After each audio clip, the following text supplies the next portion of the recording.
Praise the Lord. இன்றைய தியானம் லூக்கா 12:27 முதல் 34 வரை. காட்டு புஷ்பங்கள் எப்படி வளருகிறது என்று கவனித்து பாருங்கள்.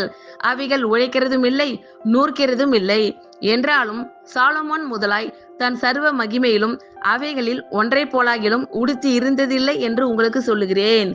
இப்படி இருக்க அற்ப விசுவாசிகளே, இன்றைக்கு காட்டிலிருந்து நாளைக்கு அடுப்பிலே போடப்படுகிற புல்லுக்கு தேவன் இவ்விதமாக உடுத்துவித்தால் உங்களுக்கு உடுத்து வைப்பது அதிக நிச்சயம் அல்லவா? ஆகையால் எண்ணத்தை உண்போம், எண்ணத்தை குடிப்போம் என்று நீங்கள் கேளாமலும் சந்தேகப்படாமலும் இருங்கள். இவைகளை எல்லாம் உலகத்தார் நாடி தேடுகிறார்கள். இவைகள் உங்களுக்கு வேண்டியவைகள் என்று உங்கள் பிதாவானவர் அறிந்திருக்கிறார்.